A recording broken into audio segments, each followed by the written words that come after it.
ನಮಸ್ಕಾರ ಫ್ರೆಂಡ್ಸ್, ಶ್ರೀದೇವಿ ಪಾಕಶಾಲೆಗೆ ಸ್ವಾಗತ. ನಾನು ಇಂದು ಅವರೆಕಾಳು ಪಲ್ಯವನ್ನು ಯಾವ ರೀತಿ ಮಾಡಬೇಕೆಂದು ತೋರಿಸಿಕೊಡುತ್ತೇನೆ.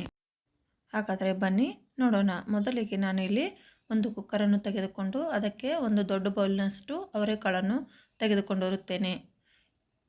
ಈ ಅವರೆಕಾಳನ್ನು 2ರಿಂದ 3 ಬಾರಿ ಕ್ಲೀನಾಗಿ ವಾಶ್ ಮಾಡಿಕೊಂಡ ನಂತರ ಇದಕ್ಕೆ 1.5 ಗ್ಲಾಸ್ನಷ್ಟು ನೀರನ್ನು ಹಾಕಿಕೊಂಡು ಇದನ್ನು 3 ವಿಸಿಲನ್ನು ಕೂಗಿಸಿಕೊಳ್ಳುತ್ತೇನೆ. ನೋಡಿ ಫ್ರೆಂಡ್ಸ್, 2ರಿಂದ 3 ವಿಸಿಲ್ ಬಂದರೆ ಸಾಕು, ಇವು ಮೆತ್ತಗೆ ಬೆಂದಿರುತ್ತವೆ. ನಂತರ ಇಲ್ಲಿ ನಾನು ಗ್ರೇವಿಗೋಸ್ಕರ ಒಂದು ಟೊಮೆಟೊ, ಒಂದು ಈರುಳ್ಳಿ ಮತ್ತು ಹಸಿ ಕೊಬ್ಬರಿಯನ್ನು ತೆಗೆದುಕೊಂಡಿರುತ್ತೇನೆ. ನಂತರ ಇದಕ್ಕೆ ಮಸಾಲೆಗೋಸ್ಕರ ಇಲ್ಲಿ ಜೀರಿಗೆ, ಸಾಸಿವೆ ಮತ್ತು ಧನಿಯಾ ಪೌಡ್ರ್ ಮತ್ತು ಗರಂ ಮಸಾಲ, ಸ್ವಲ್ಪ ಅರಿಶಿನ, ರುಚಿಗೆ ತಕ್ಕಷ್ಟು ಉಪ್ಪು ಮತ್ತು 1 ಸ್ಪೂನಷ್ಟು ಚಿಲ್ಲಿ ಪೌಡ್ರ್ ಮತ್ತು ಸ್ವಲ್ಪ ಕರಿಬೇವನ್ನು ತೆಗೆದುಕೊಂಡಿರುತ್ತೇನೆ. ನೋಡಿ ಫ್ರೆಂಡ್ಸ್, ಇದಕ್ಕೆ ಒಗ್ಗರಣೆಗೋಸ್ಕರ ನಾನು ಇಲ್ಲಿ ನಂತರ ಒಂದು ಈರುಳ್ಳಿಯನ್ನು ಕೂಡ ಸಣ್ಣದಾಗಿ ಕಟ್ ಮಾಡಿಕೊಂಡಿರುತ್ತೇನೆ. ಒಲೆಯ ಮೇಲೆ ಒಂದು ಪ್ಯಾನನ್ನು ಇಟ್ಟುಕೊಂಡು ಅದಕ್ಕೆ ದಪ್ಪದಾಗಿ ಕಟ್ ಮಾಡಿಕೊಂಡಿರುವ ಒಂದು ಈರುಳ್ಳಿಯನ್ನು ಹಾಕಿಕೊಳ್ಳುತ್ತೇನೆ. ಈ ಈರುಳ್ಳಿಯಲ್ಲಿರುವ ತೇವಾಂಶ ಹೋಗುವವರೆಗೂ ಇದನ್ನು ಮೊದಲು 1ರಿಂದ 2 ನಿಮಿಷಗಳ ಕಾಲ ಹಾಗೆಯೇ ಫ್ರೈ ಮಾಡಿಕೊಳ್ಳಬೇಕು. ನೋಡಿ ಫ್ರೆಂಡ್ಸ್, ಇದರ ತೇವಾಂಶ ಇದ್ದಾಗೆ ಇದಕ್ಕೆ ಎಣ್ಣೆ ಹಾಕಿದರೆ ಚೆನ್ನಾಗಿ ಈರುಳ್ಳಿ ಫ್ರೈ ಆಗೋದಿಲ್ಲ. ಸ್ವಲ್ಪ ಮೊದಲು ಹಾಗೆಯೇ ಫ್ರೈ ಮಾಡಿಕೊಂಡು ನಂತರ ಇದಕ್ಕೆ ಸ್ವಲ್ಪ ಎಣ್ಣೆಯನ್ನು ಹಾಕಿಕೊಂಡು ಅದಕ್ಕೆ ಅರ್ಧ ಸ್ಪೂನಷ್ಟು ಜೀರಿಗೆಯನ್ನು ಸೇರಿಸಿಕೊಳ್ಳುತ್ತೇನೆ.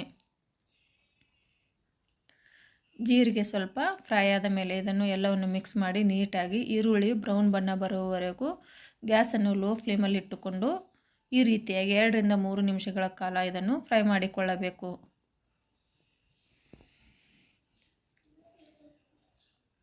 ನಂತರ ಇಲ್ಲಿ ಒಂದು ಸಣ್ಣದಾಗಿ ಕಟ್ ಮಾಡಿಕೊಂಡಿರುವ ಟೊಮೆಟೊವನ್ನು ಸೇರಿಸಿಕೊಳ್ಳುತ್ತೇನೆ. ಟೊಮೆಟೊ ಪೂರ್ತಿಯಾಗಿ ಸಾಫ್ಟ್ ಆಗುವವರೆಗೂ ಇದನ್ನು ನೀಟಾಗಿ ಫ್ರೈ ಮಾಡಿಕೊಳ್ಳಬೇಕು.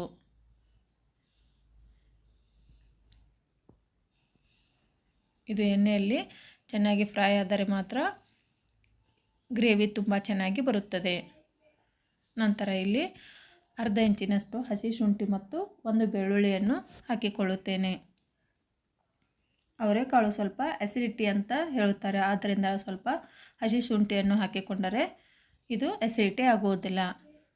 ನೋಡಿ ಫ್ರೆಂಡ್ಸ್, ಇವನ್ನು ಕೂಡ ಚೆನ್ನಾಗಿ ಫ್ರೈ ಮಾಡಿಕೊಂಡು ಇದನ್ನು ತಣ್ಣಗಾಗಲು ಬಿಡಬೇಕು. ನಂತರ ಇಲ್ಲಿ ಮೊದಲೇ 3 ವಿಸಿಲನ್ನು ಕೂಗಿಸಿಕೊಂಡಿರೋ ಅವರೆಕಾಳನ್ನು ತೆಗೆದುಕೊಳ್ಳುತ್ತೇನೆ. ನೋಡಿ ಫ್ರೆಂಡ್ಸ್, ಈ ರೀತಿ ಮೆತ್ತಗೆ ಬೆಂದರೆ ನೀಟಾಗಿ ಖಾರ ಉಪ್ಪನ್ನು ಹಿಡಿಯುತ್ತದೆ. ತಣ್ಣಗಾಗಿರುವ ಈರುಳ್ಳಿ ಮತ್ತು ಟೊಮೆಟೊವನ್ನು ಹಾಕಿಕೊಂಡು ಇದನ್ನು ಮಿಕ್ಸಿ ಮಾಡಿಕೊಳ್ಳುತ್ತೇನೆ. ನೋಡಿ ಫ್ರೆಂಡ್ಸ್, ನಂತರ ಇಲ್ಲಿ ಇದಕ್ಕೆ ನಾನು ಸಣ್ಣದಾಗಿ ಕಟ್ಟು ಮಾಡಿಕೊಂಡಿರುವ ಹಸಿ ತೆಂಗಿನಕಾಯಿಯನ್ನು ಕೂಡ ಸೇರಿಸಿಕೊಳ್ಳುತ್ತೇನೆ. ಇದೆರಡು ನೀಟಾಗಿ ಪೇಸ್ಟನ್ನಾಗಿ ಮಾಡಿಕೊಳ್ಳುತ್ತೇನೆ.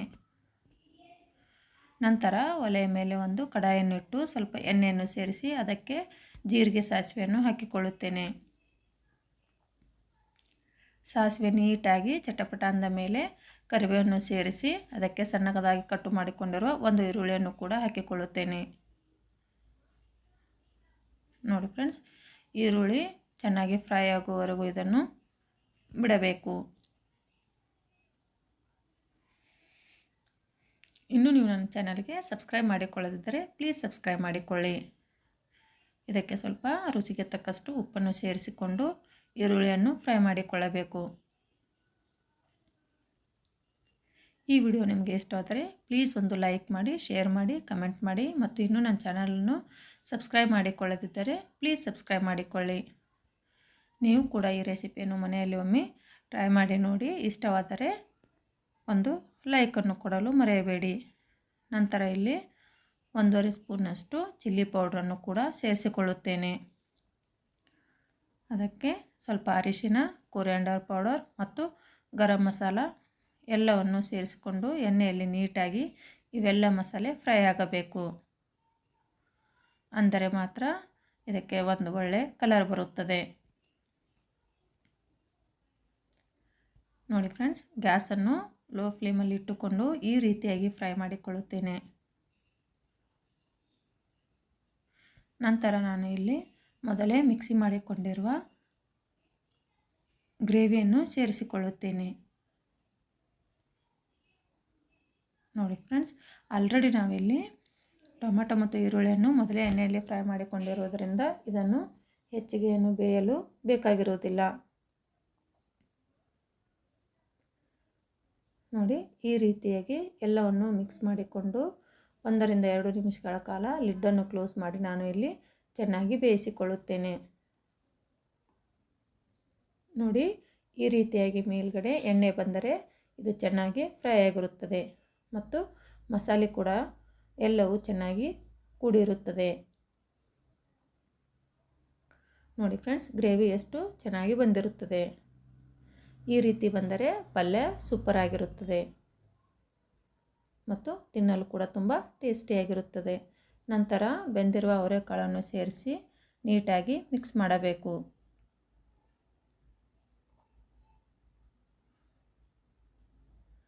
ನೋಡಿ ಫ್ರೆಂಡ್ಸ್, ಈ ಪಲ್ಯ ಬಿಸಿ ರೊಟ್ಟಿ, ಚಪಾತಿ ಮತ್ತು ಅನ್ನದ ಜೊತೆಗೂ ಕೂಡ ಇದನ್ನು ತಿನ್ನಬಹುದು. ಇದಕ್ಕೆ ಸ್ವಲ್ಪ ನೀರನ್ನು ಹಾಕಿಕೊಂಡು ಸಾರು ಕೂಡ ಮಾಡಿಕೊಳ್ಳಬಹುದು. ನೋಡಿ, ಇಲ್ಲಿ ಈ ರೀತಿಯಾಗಿ ಮೇಲ್ಗಡೆ ಎಣ್ಣೆ ಬಂದರೆ ಇದು ಪಲ್ಯ ಪೂರ್ತಿಯಾಗಿ ಬಂದಿರುತ್ತದೆ ಮತ್ತು ತಿನ್ನಲು ಕೂಡ ರೆಡಿಯಾಗುತ್ತದೆ. ನೋಡಿ ಫ್ರೆಂಡ್ಸ್, ಈ ರೀತಿಯಾಗಿ ಮಾಡಿದರೆ ಮನೆಯಲ್ಲಿ ಎಲ್ಲರೂ ಕೂಡ ಇಷ್ಟಪಟ್ಟು ತಿನ್ನುತ್ತಾರೆ.